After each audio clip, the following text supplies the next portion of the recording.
On today's podcast, we caught up with none other than hit songwriter Evan Bogart, CEO of Seeker Music. Evan has had hits with Beyonce, Adam Lambert, Britney Spears, and a host of lots of other artists. We discuss his extensive career in the music business, starting out as an intern at Interscope Records, working with the president, Tom Whalley, and Steve Berman. We also talk about his forming of his own company, Seeker Music, what he looks for in the artists, producers, and songwriters that he signs to the company, how he sees the music business landscape, the growing importance of the international marketplace, and much, much more. We also got a sneak preview of the upcoming biopic entitled Spinning Gold, which is the story of his legendary father, Neil Bogart, who founded Buddha Records and the iconic Casablanca, home of Kiss, Donna Summer, The Village People, Parliament Funkadelic, just to name a few. A lot of great insight from someone on the front lines of today's music business. This is one interview you don't want to miss. Insiders.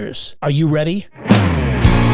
Welcome to MUBUTV's Insider Podcast, where our mission is to educate, empower, and engage artists and music business professionals who are dedicated to having a successful career in the new music industry. Here are your hosts, Ritch, Esra, and Eric Knight. Welcome back, Insiders, to another episode of the Music Business Insider Podcast, where our mission is to educate, empower, and engage your music career. On today's episode, we sat down with hit songwriter Evan Bogart of Seeker Music, who has had hit songs with Beyonce, Adam Lambert, and Britney Spears, among others. We discuss his early career as an intern at Interscope, the forming of his new company Seeker Music, and his latest project, the motion picture Spinning Gold, which is the story of his legendary father, Neil Bogart, who founded the iconic Casablanca Records. We also get into the misconceptions of how artists, songwriters, and producers have at the very start of their careers, what prevents artists from success, and much, much more. But first, a word from our sponsor. Hey Insiders, are you looking to take your music career to the next level? Then you need to know about the Music Business Registry. The Music Business Registry is the leading music industry publisher of the most up-to-date contact information for major and independent record label A&R, music publishers, artist managers, music attorneys, music supervisors, and much, much more. The Music Business Registry is the trusted industry standard and source serving the music business community for over 28 years with the most accurate and up-to-date contact information available. Their titles include the A&R Registry, the Film and Television Music Monthly, the Music Publisher Registry, and the Music Attorney Registry. All of their publications are available in print, PDF, CSV, or online subscription. Visit them now at musicregistry.com and receive a 10% discount by using coupon code MUBUTV10 at checkout. That's musicregistry.com, coupon code MUBUTV10. When you're ready to put your music to work, musicregistry.com. What do Beyonce, Adam Lambert, Britney Spears, and Casablanca Records all have in common? Our featured guest this week, hit songwriter and producer, Evan Bogart. This was a really, really fascinating conversation. You know, I enjoyed this one immensely talking to him with you because, you know, he covered a lot of things. This is a man who I feel continues to grow because he's open to learning and he has a very, very strong sense of curiosity. You know, we discussed all the aspects of the music business, what he looks for. One of the things that I thought was so interesting was he discussed how all of the aspects of the business are interconnected. Socials, DSPs, sync. He even said, you know, learning is everything. And the other thing that I thought was so fascinating is he spoke about how with artists, with songwriters, with producers today, he talked about the importance of community, how finding it and building it is so crucial for anyone to have a career today. I agree. This was a really great episode for everybody who's about to listen to this. It was great. You know, some of the points that really hit home with me were about how his sobriety opened the door to his success, not only in his music career, but in his life as a whole, which I think was really important. Also learning from other people in the room that taught him something more than what he knew. So he kind of learned from his weaknesses. He would enter these songwriting sessions and just see these people marveling at them at what they were doing, saying, God, I wish I can do that. And that was one of the keys that he felt that were successful to him, was putting himself in a room that people were better than him in a lot of ways. Absolutely. And then one of the other points that I thought was really great was how each of his roles, you know, starting as an A&R guy, well, he started as an intern at Interscope, then moving into A&R, did that for a few years, then artist management, then as a producer, how all those roles set him up for success in his own business. And I thought that was really, really great. Yeah, no, I totally agree with you, because he even mentions at one point in the interview, that's what he feels he can bring to his producers and songwriters and artists, is that he is one. Right. And he's got that background. Exactly. Yes, he certainly does. Yeah. And this is an interesting thing too, because, this is a special episode that we're doing because it's time sensitive in a lot of ways, because we talked about Spinning Gold, which was the project that he did about, his legendary dad, Neil Bogart. Yeah, who was the founder of Buddha Records and Casablanca, home of Kiss, home of Parliament Funkadelic, home of Donna Summer, so many smash hit records. And this is his life story about, a man who was a passionate believer in talent and a dreamer and never, ever, ever gave up on his own beliefs. Absolutely. Yeah. This was a really interesting movie that we actually got a chance to go see the sneak preview of before it's released. So by the time you guys hear this should be out in theaters, and we suggest everyone to go check it out, because it's an interesting take on a guy who just had that gut instinct, and he was right about all of them. After all the negative energy and the things that he had, it turned out to be all success. Every one of these acts had tremendous success. Yes, and it shows that success. It shows that, if at first you don't succeed, you stay with it. It showed how Donna Summer was not a smash out the door. It shows that Kiss didn't work right from the get-go. Exactly. It showed the progress and how people didn't always get what he was seeing, but how eventually all of those things totally worked. So with that, insiders, sit back, relax, and enjoy our featured conversation with Evan Bogart. Evan Bogart, welcome to the show. Oh, thanks for having me. Thank you so much for joining us. I always like to start these conversations with a question that I ask all of the guests, which is, do you remember at what point in your life that you made the decision that the music business was going to be your professional career path? That's a great question. I don't know if did I make a decision? I think I was destined for that. I don't know. Is that weird? I'm going to get real deep right off the bat. Yes. Real right off the bat here. I think there was something about my dad dying when I was 4 years old that predestined me to follow in his footsteps for some strange and deep reason that maybe it made me feel closer to him. And but I love music so much. I grew up in a music industry family, and my brothers and sisters listened to every kind of music you could ever think of. And my mom she was friends with a lot of people in the music industry, and songwriters and artists and label executives and publishers. And so I was exposed to a lot of the industry early on and went to a lot of concerts. And I was the kid in elementary school who would have to memorize all the songs. So at the birthday parties, I knew all the lyrics and I could impress all the girls. And so I think that I only ever wanted to be in the music industry. I feel like it's like the Goodfellas, as far back as I can remember, I always wanted to be a record man. Right. And I feel like that's what it was, right? I looked up to all of these friends of the family and wanted to go to every concert. And when I was 16, I started working as an intern at Interscope for half the time for Tom Whalley and half the time for Steve Berman. And then when I was 18, I started in the mailroom. I don't think I had a choice. And in high school, I wanted to be a rapper and a DJ and a producer. And I was booking all the bands in high school. One of those bands was a band called Karis Flowers, which became Maroon 5. Right. So I went to high school with Adam and Jesse and Mickey and the original drummer Ryan. And I don't know if I made the decision. I think I was born with the decision. The decision came to you. The decision came to me. The wand doesn't choose the wizard, Harry. Or the wand chooses the wizard, Harry, exactly. Right? That was it. Yeah. Evan, this is Eric, and I can't even tell you what an honor this is for me for you doing this for us.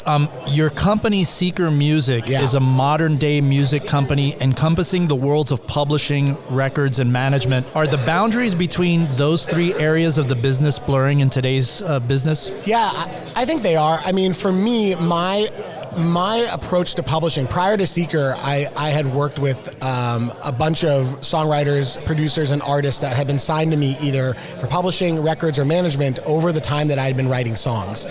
So I kind of wore both hats at the same time for the last 15 plus years. Like the most successful of that is in 2010, I signed a guy named Ricky Reed and his band Wallpaper and helped develop him from the publishing and record side. And obviously he's now become his own icon in the making with Lizzo and all the other stuff that he does. But in doing so, I realized that from a songwriter publishing other songwriters, I felt like I was more in managing than publishing. It wasn't just about setting up sessions and pitching songs, or it wasn't just like when I was the label side and developing artists like MKTO or Hot Shell Ray, all these things like that. Like it wasn't like I was the label, just like doing label promotions. It was more management, secondary management.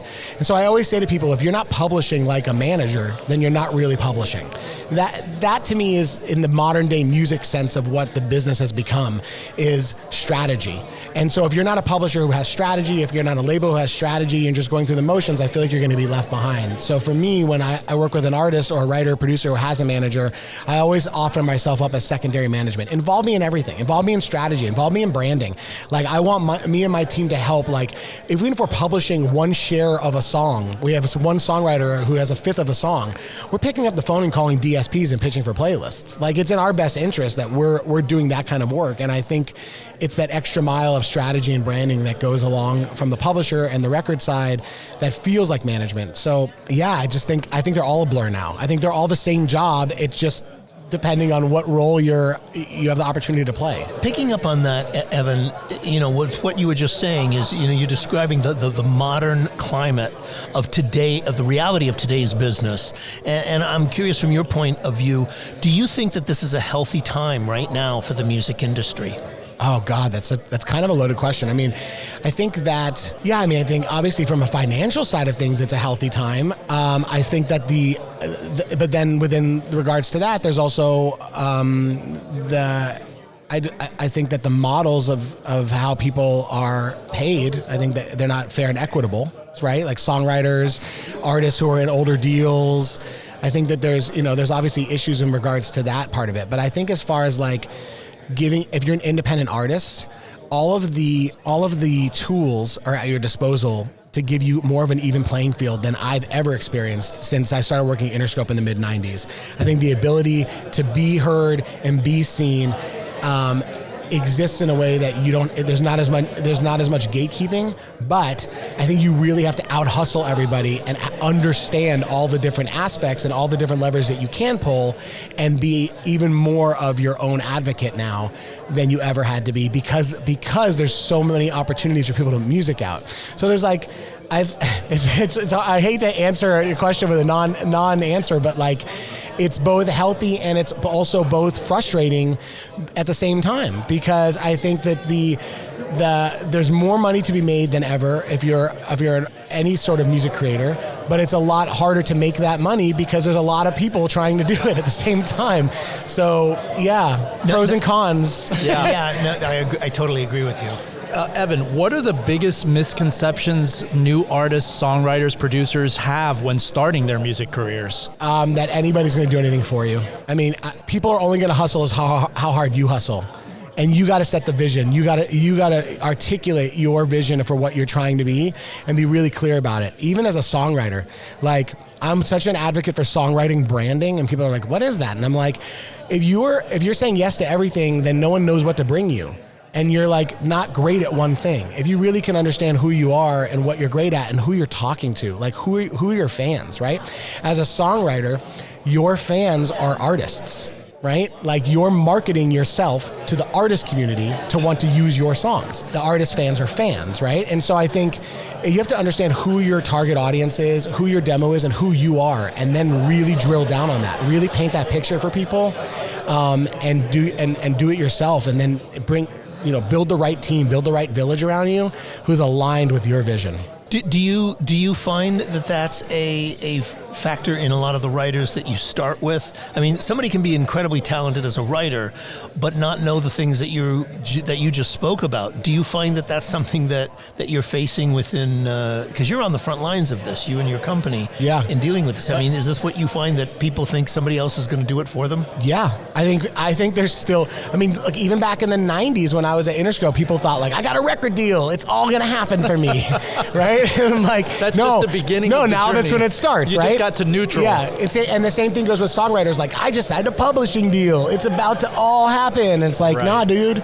Like, that publishing company mostly has probably oversigned and don't have enough staff to like provide for you. Something that I pride myself at Seeker that we're not. You know, I always say. Can I swear? Yeah, of course you can. I always say, you know, Seeker is, you know, big enough to make a difference and small enough to give a fuck. And like, to me, that's like what we always pride ourselves on. But I do think that like, if you're a songwriter and you sign with a publisher, you still need to then go work your publisher. It's not the other way around. Like, you need to make them realize why they should spend more time on you. You might have the right team around you, might be excited about it, but you still have to figure out how to pull those levers. Yeah, I can't want this more than you want it. I mean, there's so many times that I work with a client, a writer, or a producer, and I feel like I want it more than them. Or I feel like I'm like, oh, this is your brand, and we're not on the same page. Like, they don't realize like what, you know, they have a totally different vision for what they should be doing. I think that goes back to writers not really making sure they align with the people that they choose to work with in the first place, or artists, you know, making sure that the record label really understands who they are as an artist. You find an artist is popping independently, and then major labels come by and they throw all these big offers and big names and big, you know, legacies, and then they sign with a major label, and then the major label's like, oh, I don't really like that song. Like, go back in the studio, and then they sit for a year trying to get, you know, I mean, I just think that people still get swept up in the business of perception, which is so much of the music industry. None of that shit matters. Let me ask you something. How has, in your experience, and you've been a writer, you've had major hits, you know, with massive stars, Beyonce and so forth. In your experience, how has the role of the songwriter evolved over the last decade? And it has evolved from when you started. So can you talk to us about that? Yeah, I mean, I think that I think people have realized the songwriters have become kind of like the artist whispers in some circumstances, and can be really helpful to the A&R process and really helpful to the production process. And so I think people put songwriters in roles of executive producing projects, or a lot of artists become really close with their go-to songwriters. And I think that the respect, and by the way, songwriters have always been like that. For some reason, people, you know, have, it became very producer heavy for a long time, A&R heavy for a long time, and I think people realize they need the songwriters to help their artists get the songs over the line. And I think that's come along with, you know, the DSPs, for better or for worse, shining a spotlight on the songwriting community. You know, we'll take whether they pay them properly or not out of the equation for a second. There is a lot of celebration and love and spotlight that's been put on songwriters from the DSPs. I think that, combined with songwriters who have become brands in their own right and knowing how to work that, has put songwriters in a different part of the conversation. I mean, you see that too from a recognition standpoint. Obviously, with my work with the Recording Academy, we were able to get the Songwriters and Composers Wing stood up, and then from there we were able to create the Songwriter of the Year award. And I just think that songwriters and their time has come as far as what they really contribute to the music industry. Evan, what are you looking for creatively and non-creatively in the talent that you sign at Seeker? I'm looking for somebody who really understands who they are. I'm looking for somebody who, when you ask them, who do you want to be when you grow up, their answer is something that really throws you off, or their answer is like a business or an empire, or like a CEO of a tech company or something like that. Because I really want to work with people who think of themselves as something bigger than just a creative talent. I feel like talent doesn't write a song. There's a lot of talented people who can't write a great song. I think it's really about the energy you bring to the room. I think it's about the right combination, the chemistry. Chemistry writes songs, energy writes songs. And I think that I'm looking for people who really are above just being talented. I mean, it's the same conversation as like, we're past the point of like, you know, a great voice and a 3-song demo, you know, like, and now it's like, people really want to see like analytics and levers moved, you know? I think I prefer to ignore the analytics. Maybe I'm in the minority these days. If you have amazing analytics on top of all of that, cool. But for me, and maybe I'm just lucky enough to have grown up at Interscope in the 90s and remember what real A&R was. I want to know that you know who you are, you know who your fan base is, you have a clear vision of what you're trying to say and what you're trying to achieve. if it's an artist, I still want to see a live show. I'm like, when can I see them live? I don't even care if they're bad. I just want to see how they handle being bad on stage, right? Like if they're out there and they're just like dominating as a star, but their live show sucks. I'm like, sign me up. There's a lot. That means I have something to work with. Right. Yeah. I mean, to me, it's less analytics and it's less about just having talent. It's more about the intangibles. Yeah. And on that note, can you speak to the non-creative? I mean, a lot of the elements you're talking about are non-creative. What about other elements such as, values and work ethic and those kinds of things? Yeah. A lot of times people don't speak about that. They speak about, either the talent or the writing or even, like you were saying, the metrics. Can you, and I'm asking you this, Evan, because you're the CEO of a company that is on the front line signing this kind of talent. You're putting time, money, energy, commitment behind people like this. And I know in your criteria there must be, even if it's not articulated, a sense of questions that you're not even asking them, but that you're observing about them in terms of their character as people. And it's very perceptive. Thank you. And I think it's important. So can you talk about what those qualities are that you are looking for in people? When I first meet with a writer, first of all, I have to love the music. And that's not just from a writer or a producer or an artist. That also comes down to our strategy for catalog acquisition. I have to love the music first.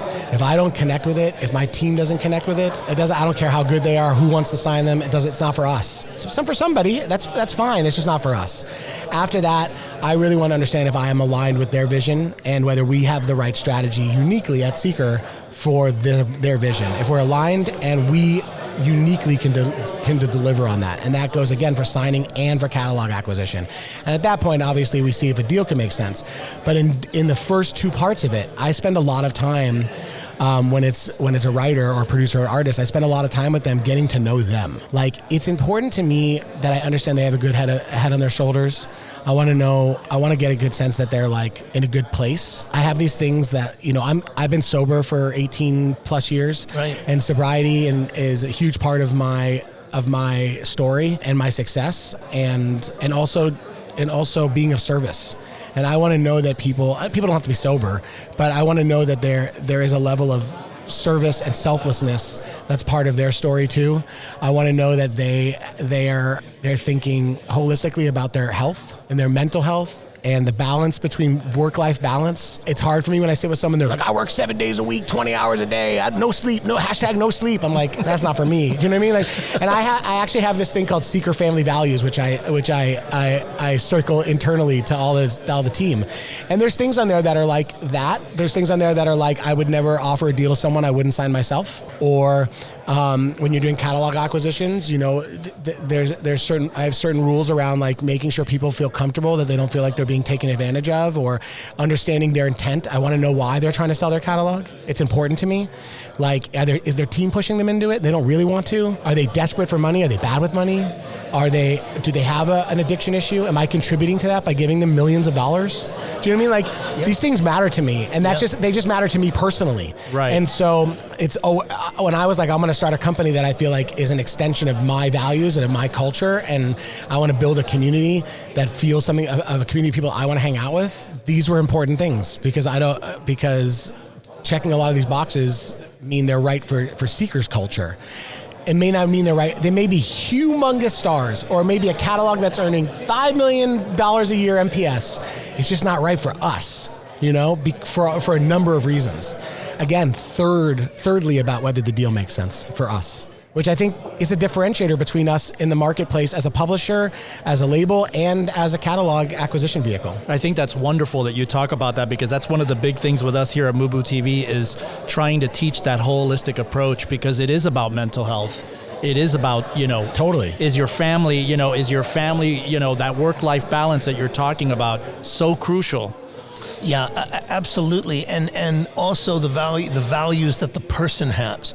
You spoke about sobriety, and, I've been sober for 32 years this year. I love it. Yeah.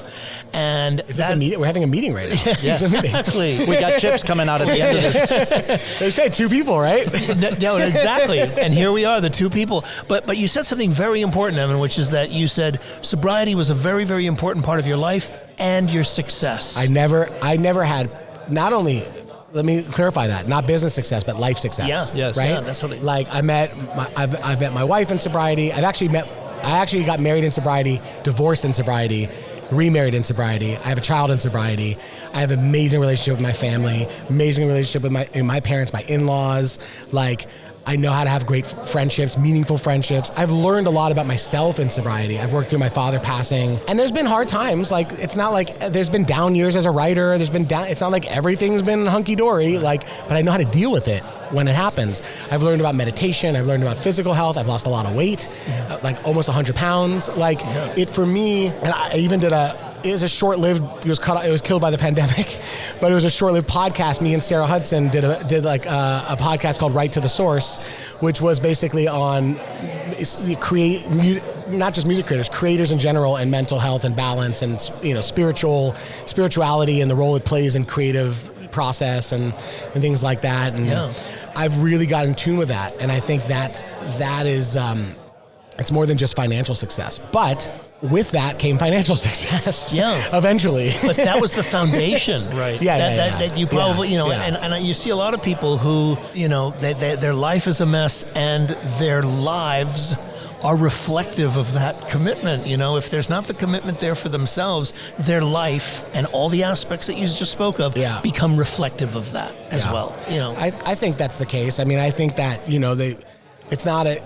it's not again, not everybody's sober, so this probably doesn't apply to everybody, but it's no secret that when you are, they say put your sobriety first, and and I think that's something that sometimes it's hard when you get so busy to remember to do, but for me, it's the only way that I've been able to survive and live the life that I've been given. I want to ask you something on some of the things we've been talking about. Given the realities of the marketplace today, how important do you feel it is for artists, songwriters, and producers that you are going to get involved with at Seeker to become really educated about their chosen career path and really know the market, the business? I think it's crucial. Okay. I mean, I think it's completely, again, going back to you have to be able to do yourself in order. By the way, I always suggest to every creative I work with, I'm like, do it yourself so that you know if your team is doing it right.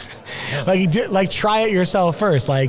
Instead of just hiring people to do stuff for you and then you never learn how to do it yourself, right? So do it yourself and then find somebody who does it better than you that you could then help articulate that too. But I think nowadays, it was funny, I met with this kid who was he just got signed to Atlantic, but he was 18, 17 when I met with him, and I was like, man, isn't it so tiring? You have to go on TikTok every day, and you have to post a new video, and then you got to put it on Reels and YouTube Shorts, and you got to keep going, and man, that's exhausting, right? And he was like, no, and I'm like, it's not, and he was like, no, he's like, you know something different. This is all I know. This is normal to me. Okay, cool. So if you're an artist today, you're competing with that. Hey, Insiders. We hope that you're enjoying our featured interview. Before we dive back in, a word from our sponsor. So, hey, Ritch, tell me a little bit about the Music Business Registry. Well, what we are, Music Business Registry is the leading contact directory. We publish all of the most current, accurate, and up-to-date contact information for the music industry. We do directories for A&R. We do directories for music publishers. We do directories for film and television music. We do directories of artist managers, and we do directories of music attorneys.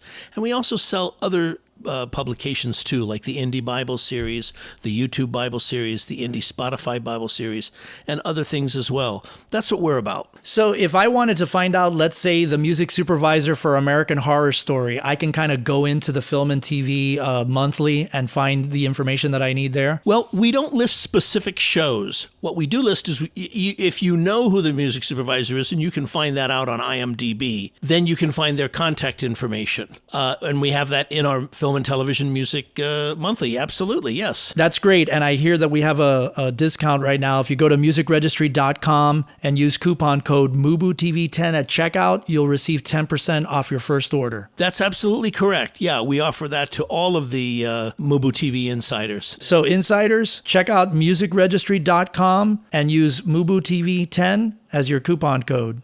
Wow. Absolutely. No, that's you're competing with kids who know nothing but how to pull every lever at their disposal as an independent, whether it's socials, whether it's DSPs, whether it's Discord, Twitch, whatever it is, right? You're competing with people out there for attention that know nothing but how to do it themselves, and it's just normal to them. It's like breathing air. So yeah, I think it's important. It's important that you know every aspect of your business inside and out. It's important that you understand at least some sort of basic understanding of the business side, how royalties are paid, what the differences between royalties, the difference, who's what on your team. Like, how can you know if everything's being done right? You're the boss. It's a company. You're a small business. You're the CEO of that company. If you don't know how every part of that company is run, how can you run that company? That's how you have to look at it. You're an independent artist who just put out your first song. You are the CEO of your company, day one. I want to ask you, Evan, you just spoke about it a little bit. I wonder if you can expand a little bit more. Another significant factor that we see growing is the need for artists to build awareness with themselves online through the various social media outlets, which you just illustrated with this artist. Is this something that you encourage your acts to do over at Seeker? I don't care. Okay. Again, maybe I'm like, am I like now the old guy in the room? Like, I don't care about the analytics, right? Like, I think that people should use those tools. They should figure out how to make them work for themselves. So if you're like a singer-songwriter, or maybe you're like a blues guitarist, you shouldn't go on to TikTok and start doing like, Dixie Emilio dances, or whatever. Like, that's not you. Right. Like, don't go on there and be someone else. Just be you, and use all of these tools to find your people, right? Like, they all exist everywhere. So I would encourage them to use all of the tools at their disposal, and I will help them, connect them to people to help them best practices, show them how to do it, give them help with creating content until they can do it themselves. However I can help mentor and make connections and be the link and the plug for them, I will critique them if they want. I will give them ideas if they want. But at the end of the day, like, purely, I don't care prior to signing them whether they're already doing it.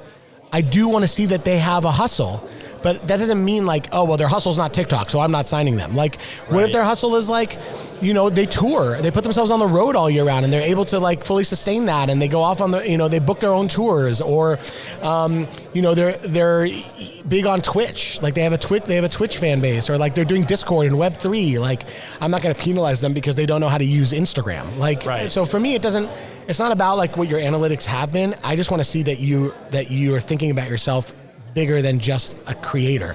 I want to see that you're thinking about yourself as a business, and that you just need the right village around you to help you get there. Speaking of that, I want to go to sort of the next level with that. As a CEO of a company, there's a significant factor that we see happening, which is that, and I guess the question for you is, as a publisher, as a label, and a manager, do you see more opportunities opening up for your artists, writers, and producers in various international markets today? And if so, which ones?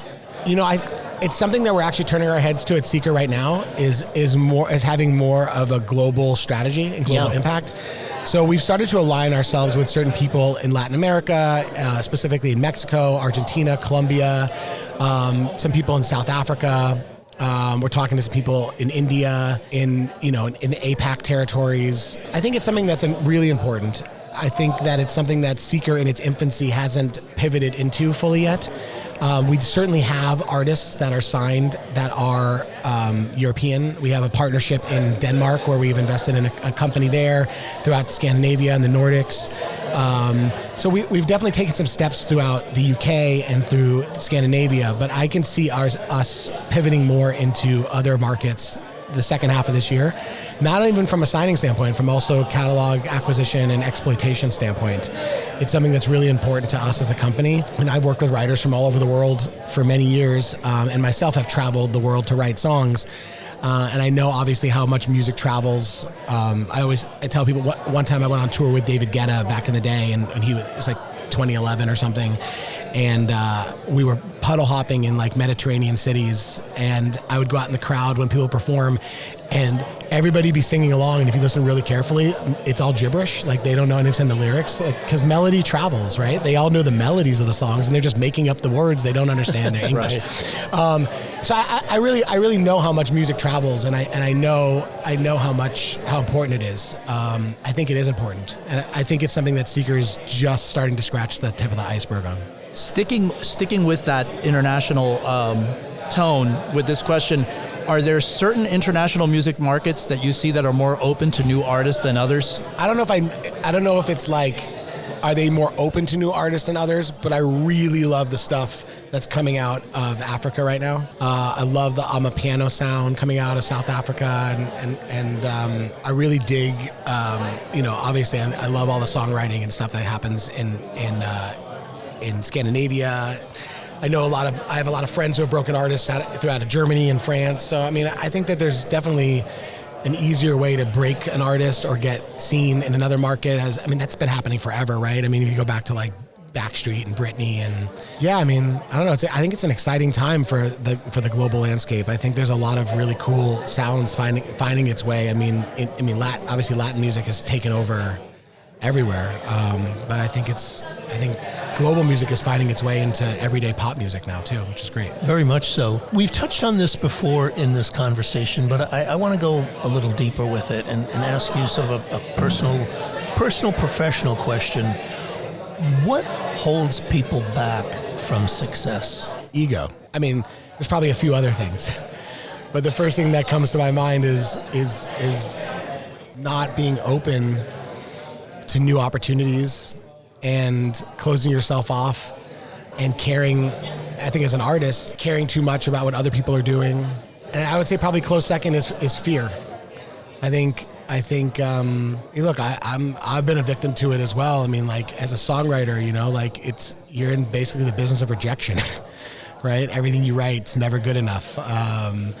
And it's hard sometimes. It's hard to push through the rejection and be resilient and continue to build and believe in yourself. And then it's hard when things are popping for you to not get lost in your own sauce, and to buy into what somebody said, like, don't suck your own exhaustion. I think it's hard not to do that too. I think you have to stay grounded and continuously connect with the music and connect with new people making music and be open to new opportunities. Yeah, I mean, I think ego and fear probably. Was that the right answer? Yeah. Oh. No, it's your answer. Yeah, it's your version. Did I get a prize? It's really a profound question when you think about it. Like that's just that to me is what I've seen be the kind of the downfall for a lot of my contemporaries who aren't necessarily still here making music or still relevant in music or doing, or haven't figured out a way to either continuously reinvent themselves in their creative craft or reinvent themselves in other part of this business.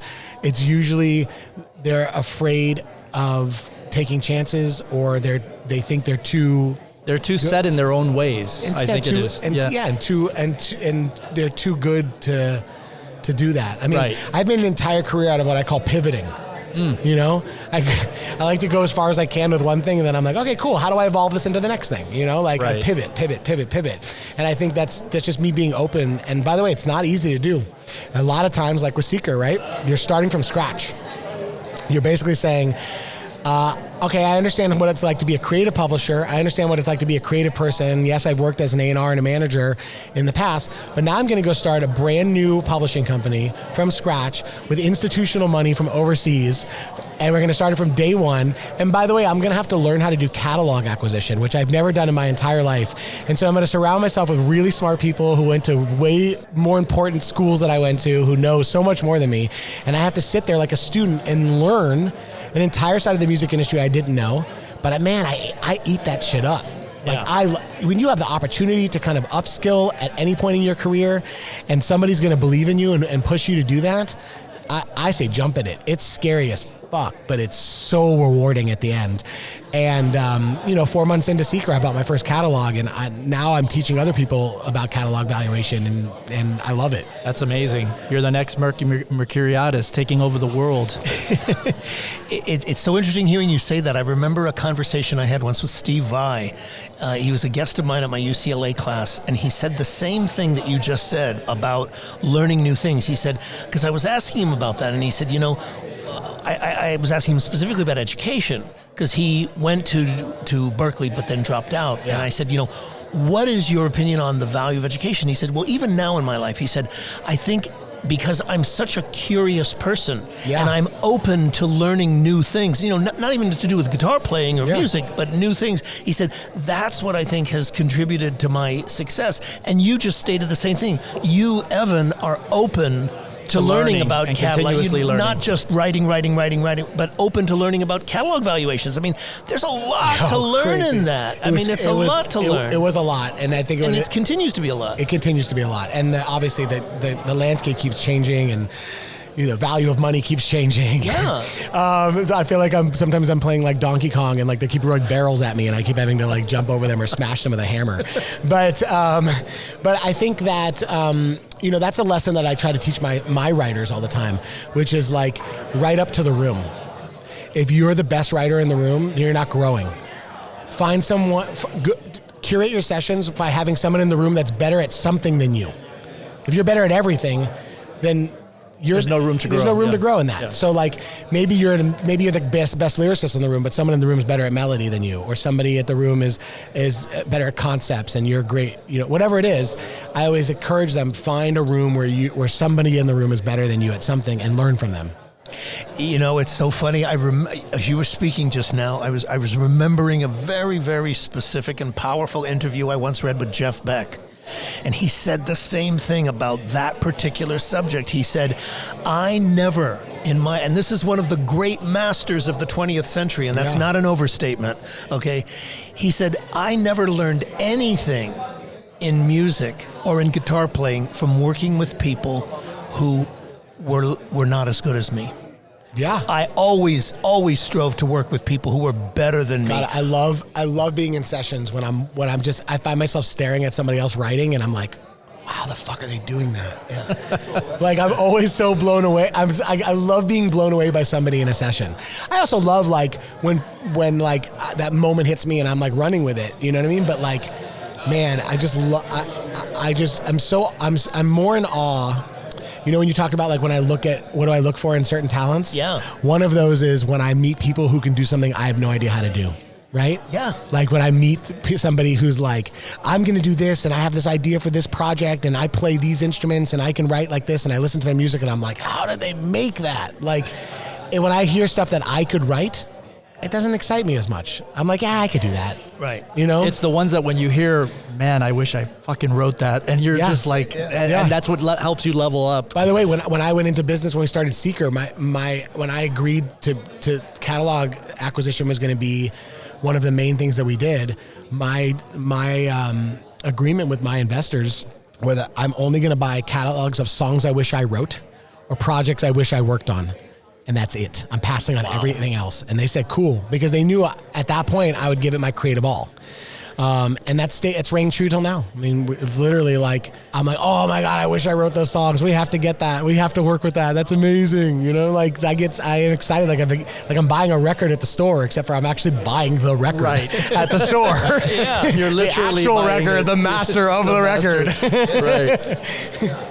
Evan, let me ask you, from your perspective, what's the greatest challenge that you face today in developing artists? I think it is, it's just a lot of noise out there, right? It's like, I think it's helping them, empowering them to use all the tools at their disposal, like we spoke about, and helping them stay grounded, helping them understand that sometimes it's not going to happen overnight, and to stay the course. I mean, man, it's a lot of like mental ninjaing that goes on, and I think that being a music creator myself gives me an advantage because I have felt all of the FOMO and anxiety and fear and rejection and frustration that all of these music creators have felt. I have felt it over and over and over again, and I've figured out ways for myself to mentally ninja my own mind.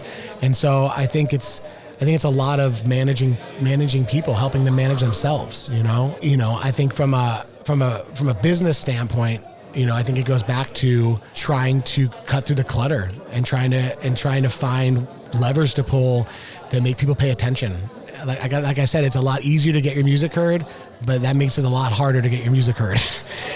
Yeah. Because there's a lot of people getting their music heard. Yeah, right. And so there's a pro and a con to the creator economy that we live in. Evan, I want to talk about a new project for you. You just finished supervising all the music for a film that I know is very personal to you, based on your father's life, the legendary Neil Bogart of Buddha and Casablanca Records, entitled Spinning Gold. Yeah. And I wondered if you could tell us about that experience. Oh, yeah, man. This is a movie that's been, I would lie if it wasn't something that we've been talking about in our family for 20 years. My brother, Tim, is in the film business. He is a writer, producer, director. He's done a lot of independent stuff prior to this, but at a certain point in the process, he decided he had written the script for this, and he decided he was going to end up directing it. In 2018, we started setting it up. In 2019, we started filming it. 2020, there was a pandemic. In 2021, we finished filming it. And this is something that, when it got first announced in 2010 or 2011, it was like Justin Timberlake was going to play my dad, and Spike Lee was directing. Right. So it's taken a lot of various forms since then, but it's exactly what it was supposed to be. That's the best way to say it. People are like, is it what you thought it would be?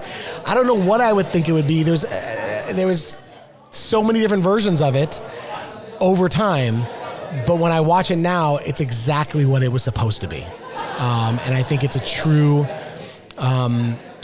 celebration of my father and his love and passion for artists and for the music and for the music business, and also a bit of a self-reflection on things that we all think about in life, as far as work-life balance and relationships with family and women and men, or whatever your orientation is, and I think that my dad definitely has had his demons.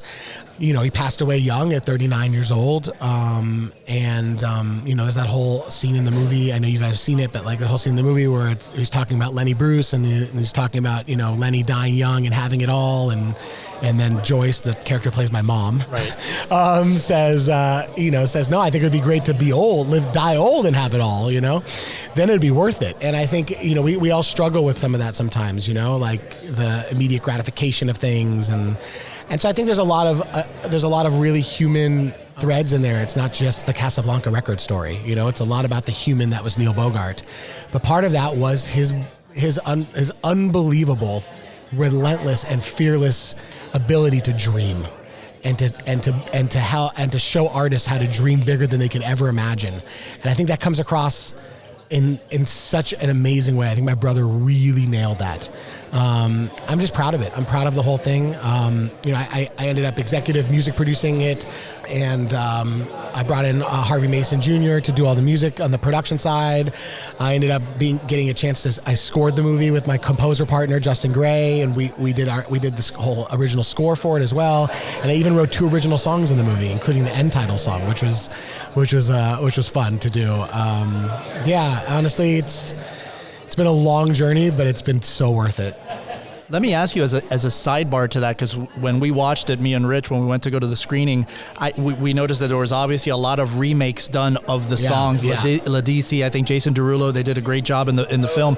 My question is, was that by conscious choice that you guys were doing the covers? That was a creative decision from Tim. I think at a certain point he was like, I want to show where Dad discovered how Dad broke these artists. Everybody already knows what they are now. Right. We've all grown up on their music already being stars, right? None of us know the moments that it or the hard work or the risk that it took to get there. And so he wanted to show that the Neil character, and my dad had this belief in these artists and really laid it all on the line for them. And those moments of discovery, you can't play the original master because they wouldn't have the original master. I mean, even if you pay close enough attention to the Kiss makeup, it evolves through the movie. Right. Because the Kiss makeup evolved. Right. Right? It's not the final Kiss makeup that we knew when they were stars until the end, until you see Peter performing Beth. But prior to that, it's like what the Kiss makeup was when he had them play at the Century Plaza when he first started Casablanca. It wasn't what it became. Like, it was a lot of detail paid attention to, like the infancy versions of things, and as they evolved and as they grew, as the label grew. And so you wouldn't see Bill Withers performing an original master of Lean On Me outside on the rooftop of the Fontainebleau Hotel. That would just be weird. You have to have a live version of it. So we cast some of today's artists as the artists from yesteryear, and we cut new versions with them and have them put a little bit of their spin on it. You know, so like Pink Sweats played Bill Withers, and Wiz Khalifa played George Clinton, Derulo played Ron Isley, and Lettucey plays Gladys Knight, and Sam Harris from Ex Ambassadors is Paul Stanley. Alex Gaskarth from All Time Low is Peter Criss. And so, you know, it was a lot of fun casting them, and of course Taylor Parks, who I think is just incredible as Donna. So it's so interesting hearing you speak about that, because as you were saying, so many of the songs and artists are iconic, and they're I guess what you call cultural institutions throughout our lives and throughout that period of time. And have inspired so many other artists. Exactly. But I just think it was a smart. I think it was the right decision. It's not like we saved any money. Those licenses still. Right. I was going to say. Right? It wasn't like it wasn't a cost saving situation. The publishing side of those licenses were still a fortune.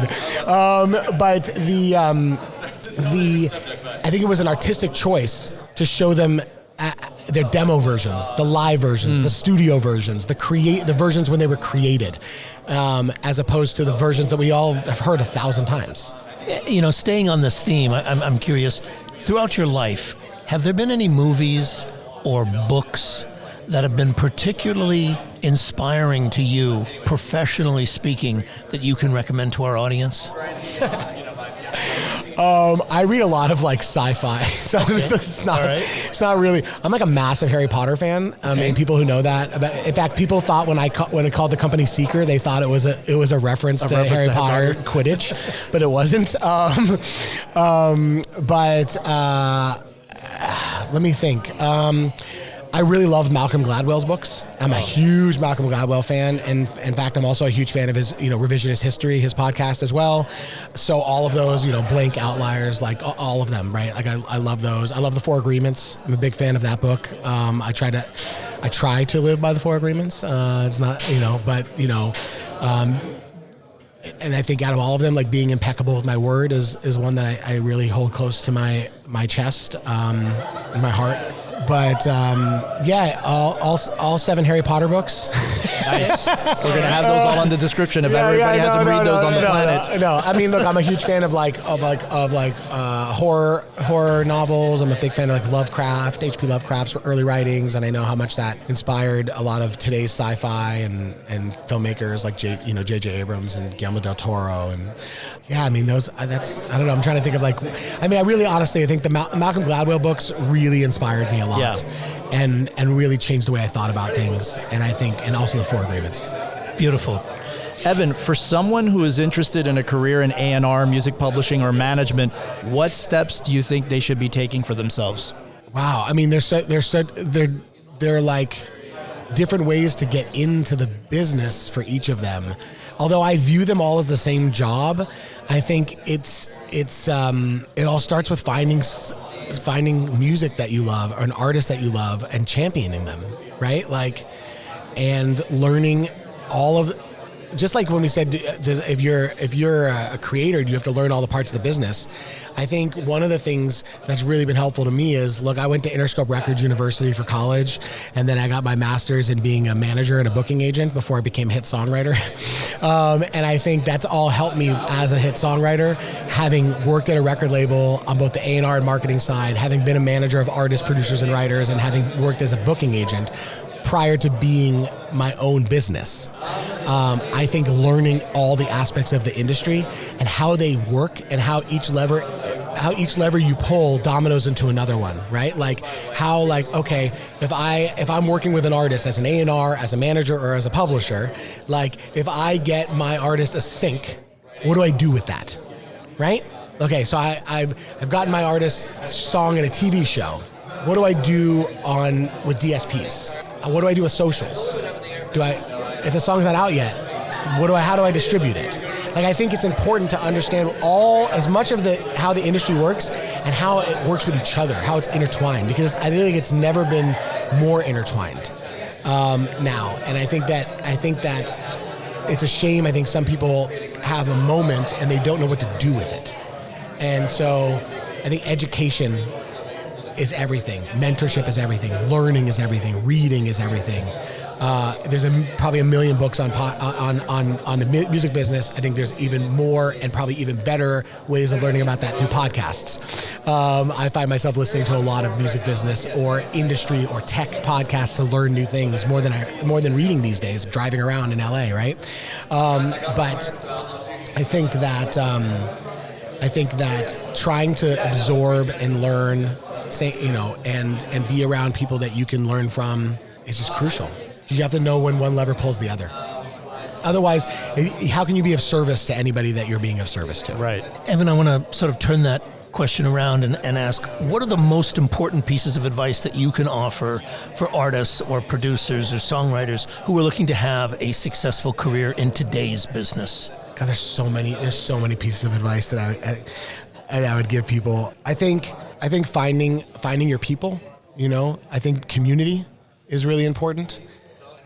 Community is going to make the creator process easier, but it's also going to make you feel like you're not alone when you're doing this. Finding other people that are coming up and just building community. I mean, like, to me, that's like basic 101 in my opinion, is finding other like-minded people that are out there doing this and building a friend group within music, because it can be really lonely out there. Trying to cut through, Right. And then I think from there, that community will beget opportunities. Probably your manager or like people who want to like ride for you and like look out for you, fans. Those people are going to come to shows if you're playing live music. Those people are help you. Maybe one's a mixer and one's a photographer and one's a producer. Like, you'll end up collaborating with them. I think it's really all about these days finding your community. Evan, where can people best connect with you and Seeker Music? I guess through our website and through our socials. There's contact info on all those places. You could also DM me. I get bored on the weekends and start listening to people's demos that they've DM'd me. People send me songs all the time. They're like, check out my music. I listen to a lot. I not always respond, but I listen to a lot. Right. There's certain things that like really pique my interest, and I'll be like, who are you? And like, I'll try to find out more. But I don't know, just reach out, I guess. Beautiful. Evan, we want to thank you so much for doing this. Yeah. We really thank appreciate you guys for having it. me. Yeah. Thank you. It was really exciting being here. Really, really, really appreciate it. Yeah, thanks. Thank you.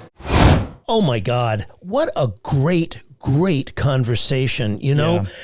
He is so interesting. This is a man who I can see totally. I've been in the business long enough to really get why Evan is so successful. This is a man who has a very, very strong and passionate commitment to learning, to growing, who's coming from being an artist, and who really has that element to offer his particular, I guess, producers, his songwriters. He even said that in the interview, that, that's one of the great things that he can offer. So many great points to go over, though. Yeah, no, I agree. I thought that one of the things, actually, now just thinking about this before we actually hit record on this, one of the things that just dawned on me was what he thought right from the get-go when he thought I was destined. He was asking about, can I get deep in this right from the get-go?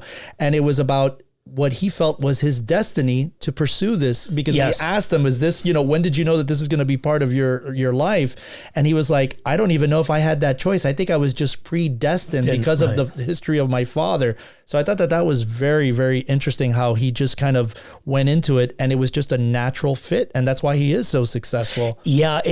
What's interesting about that, Eric, is the fact that, his father, the legendary Neil Bogart, passed away when he was only 4 years old. Right. So he didn't grow up having a relationship at all, really with knowing his him. father, Right. and Casablanca, or any of that perhaps maybe his older brothers and sister had. Yeah, exactly. Yeah, and I thought one of the other things that I really loved and what I learned about it from a songwriting perspective, when you're going into these writing sessions, about how he felt that he wanted to be learning constantly from people in the room. So, I think one of the things that he said was, surrounding himself with people that could do things better than he could so he can learn, that he was always blown away like, wow, how is that person doing this?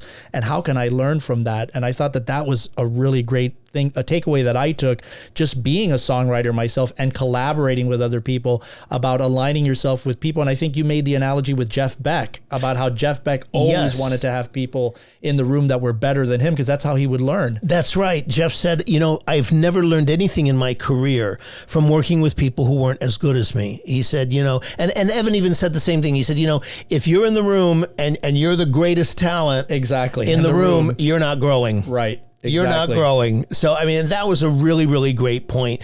I loved the one thing that I thought that was very hard hitting, but so true was when he talked about one of the greatest misconceptions that artists, songwriters, and producers have when they get their first deal. And that is that someone is going to do it for you. Exactly. He brought that up with, when people I just got signed. I just made it. I got a publishing deal. I just made it. Exactly. And that's just the beginning. I think your comment was, that just puts you at neutral. Exactly. Yeah, it really does. And that's like, your opportunity to really commit and really learn. And that seemed to be a driving force of this interview. So many of the points that he made that, that it's less about talent today and much more about the intangibles, that he can't want it more than they do. And sometimes he feels that when he's working with artists and people, that's the case. And that's death. And how many people have we heard that from? Andy Gould, on and on and on. And on and on. Someone cannot give you a career. They cannot, if you don't have the passion and the drive and the commitment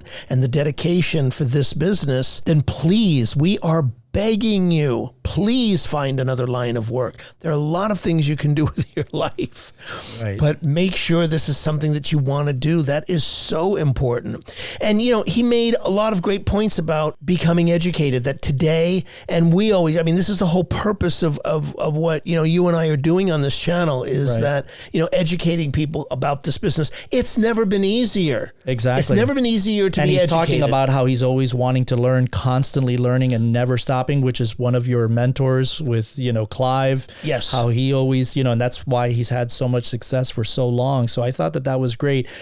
Also another thing that I thought was great too is that he still wants to see an artist live, whether they're terrible or whether they're great. Because he said, if they're terrible, now I've got something to work with and I can mold that person. But if they're great, that's fantastic. And so I thought that was great, and how the numbers don't matter to him. Like a lot of people, we get a lot of comments on our YouTube channel in particular. I know this is the podcast that we're talking about, but I read a lot of our comments, as you do, Ritch, too. And we get a lot of comments about people just thinking that, labels are just signing people because they've got 1 million followers and that's the case.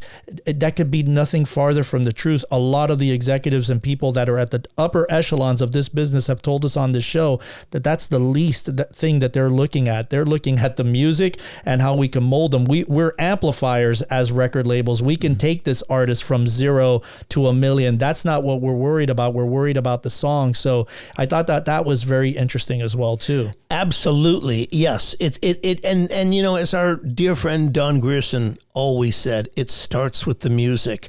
That's the foundation. And I think Evan even says, if you have great socials, terrific.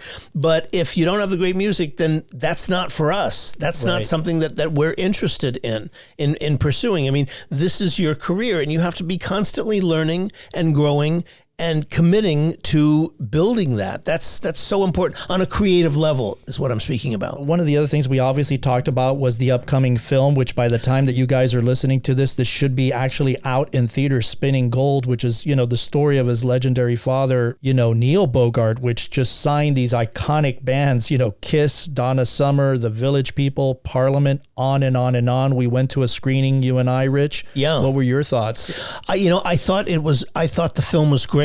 I thought that what they really captured about Neil Bogart was his undying belief and commitment in what he saw and in the artists that he signed to the labels. He's obviously had a lot of success, and we know that now.